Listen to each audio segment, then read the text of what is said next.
It's a toy gym, but not as we know it.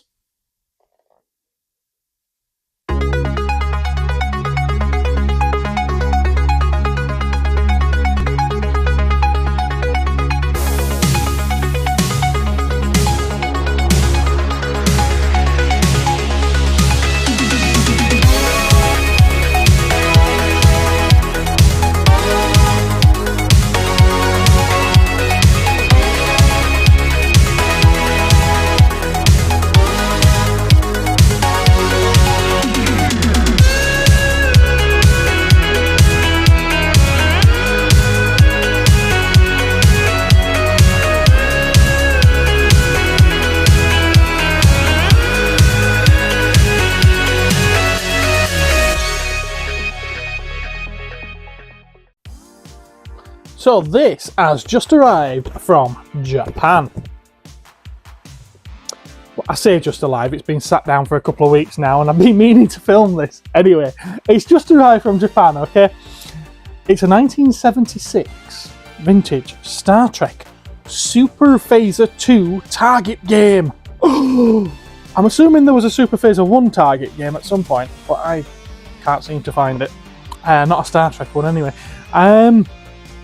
Yeah, a lovely original piece of kit is this. It's by Mego, or Mego, depending on your pronunciation of the brand. Does have a little bit of wear to the box and a little bit there. It's a bit worse than what I thought, but I actually quite like what's wrong with the box because it lends to its history, if you know what I mean, and I'll tell you about it. Now, I don't think the vendor was aware of this because the vendor made a point of showing pictures of this, of all the damage that you can see on the box. They took pictures of it, they always do. They didn't take a picture of this, however. And just like there, where a sticker has been removed or tape has been removed, it reveals the surface or takes away the surface of the card and leaves the paper underneath. The same's happened here. But what someone's done, which I'm guessing is way back in history, sometime between 1976 and now, obviously, they've coloured it in. They've filled it all in with pen and felt pen. And they've done a really, really good job of it. And I really like this. I know there's a million people out there that would be screaming, that's restoration, it's really bad, you should keep it original. I like it. It's what was obviously done back in the day, and I appreciate that. It's different to fixing something now to try and pass it off as better than what it is. And yeah, I do like that. Anyway, on the front of the box, we've got Mr. Spock. We've got, well, have we got Captain James T. Kirk? That's a really good likeness of Leonard Nimoy. Not too sure on that James T. Kirk. Maybe someone else was playing him on the day that the picture was taken for the reference for this artwork. And then who I'm assuming is Scotty back there. Well, they didn't even try with his face, did they? Let's just put Kirk's hand over his face so we don't have to bother with the likeness. And then we've got one of the aliens there, you know, the black and white aliens. Or was it white and black? Never. I get them mixed up. So, a lovely box art, I do like it, apart from the not so good likeness of William Shatner there. And at the bottom of the box shows us kind of what it is that's in there. You aim your phaser, because that is indeed what's in this box, at the target reflector. Fire, but you missed. Fire again! This time it's a hit. And the badge activates the sonic buzzer device. It was simpler times, wasn't it? It really was simpler times. The back of the box shows us what's in there. We get a phaser. It's not a bad likeness to a phaser, I've got to be honest. It's quite a cool looking phaser. You'll see when I get it out of the box. And you get this Klingon cruiser. I was going to say bird of prey, that's no bird of prey, is it? You get a Klingon cruiser there with a reflector disc attached to it. You pop that on your wall, your garden fence, back of the shed, anything like that, and then you take aim with your phaser and try and hit the target. Not the cruiser, because that doesn't reflect the beam back. Beam. You'll see. You'll see. Anyway, what does it say on the back of this box? Includes Super Phaser 2 gun with sonic buzzer device, target reflector badge, batteries not included, well, were they ever? Super Phaser 2 target game requires 2 AA batteries, size 1.5 volts, and 1 9 volt transistor type battery. Aim, press the trigger, a powerful beam of light shoots out, hit the target reflector badge on your friend, so you can put it on your friend's belt as well, and you will activate the sonic buzzer device. And then it's got your bump about Mego and things like that. Side of the box shows some of the lovely other things that Mego did back in the day in the Star Trek line. Gotta say, I don't remember the Tribble. I've never seen that Mego Tribble, and I always thought they were more round than sausage shape, but let's not go there. I do like the look of some of these other things here, some of which I've had in the shop, some I haven't.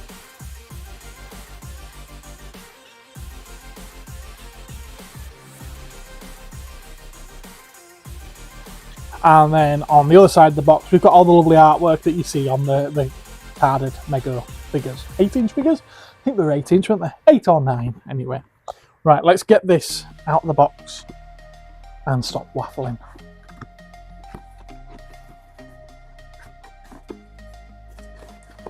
Upside down.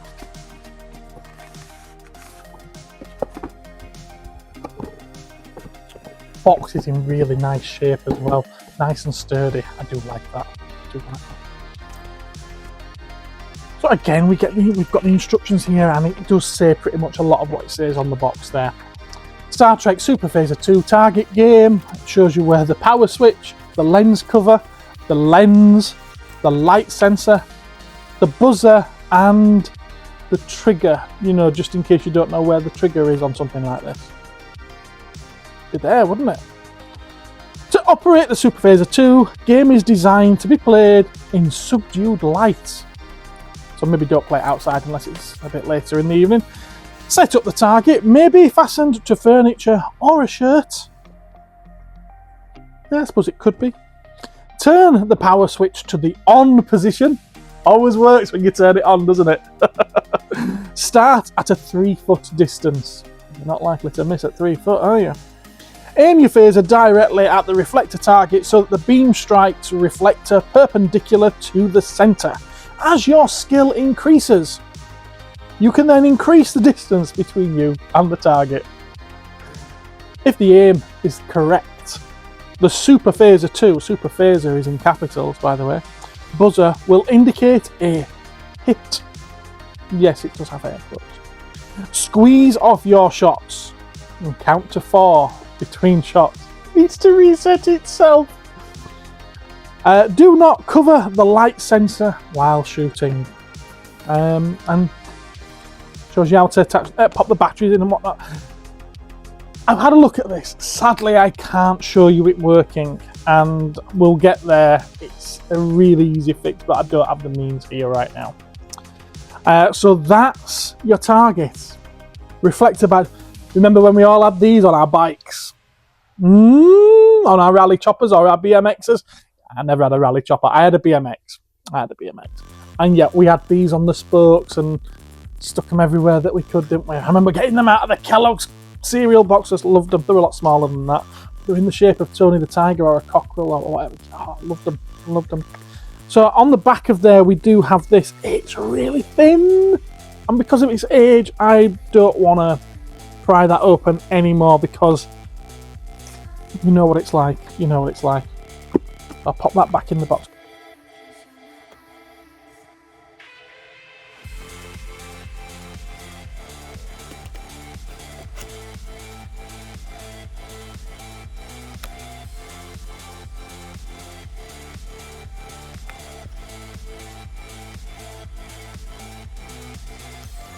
I do like as well Considering it's paper thin, they could have just had a cutout for this, but no, they actually have a cutout in the box for the entire thing.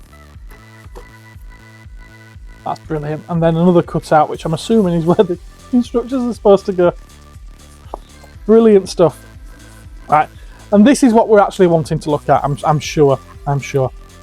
That is the gun, the phaser. And I think that is, you know, considering the time, 1976, pre-movie, pre-Star Trek the Motion Picture, hence the TV series costume. Considering the time, I think that is a pretty damn good rendition or reproduction of the phaser that you see in the original series. I think that's pretty sweet, is that? It's a nice looking little toy gun. And yeah, it is just a bulb in there. I don't know if it's... Oh, you can take it out, yep. It is just a normal torch bulb, which I hope that looks alright to my eyes. And I hope it is, because they're quite difficult to find now to replace, aren't they? Put that back on. And batteries go in the top right there. Now, this is why I can't show you it working. I have tried the two AA's, because I figured one set of batteries, the AA's or the 9V, will work for the light. The other one will work for the buzzer, which will only work if you fire the beam at the reflector and you hit it. Well, I'm guessing that the 9V is what powers the torchlight, because nothing works with the AA batteries. The 9V battery needs resoldering. The battery connector needs resoldering. The black wire has come loose, sadly. Like I say, a really, really easy fix. I'd probably clean up those wires a little bit and redo it, you know, a decent job. My soldering gun's not here. I don't know where my soldering iron is. I've lost it. Typical, isn't it? So I can't actually show you it working, which is a shame. But just look at this thing. It's pristine. Other than that shorted wire, it is absolutely pristine. It's not been dropped. There's no scratches on it. There's no marks on it. It's lovely, is this. So the box might have some wear, because that's been kicking around since the 1970s. But I believe that this has been stuck in this box pretty much since then. And it's a very, very cool piece of kit. Now, I have had a look online, and these seem to pop up quite a lot in the States. I'm not saying they're common there, but they're not particularly rare. Can't find any for sale in the UK. None at all. No recent sales, and none available at the moment. So if you want one of these, it's a really, really easy fix, and you can get it from Cosmic Toys. Always bringing you the best stuff, the weirdest stuff, and quite frankly, fairly quirky stuff. I like this. Do you like it? Do you like it enough to add it to your collection? Right, I think that'll do it for this one. I'm going to film some close-ups of it, and then I'm going to bugger off. Right, I'll catch you all in the next one. Take care. Bye-bye.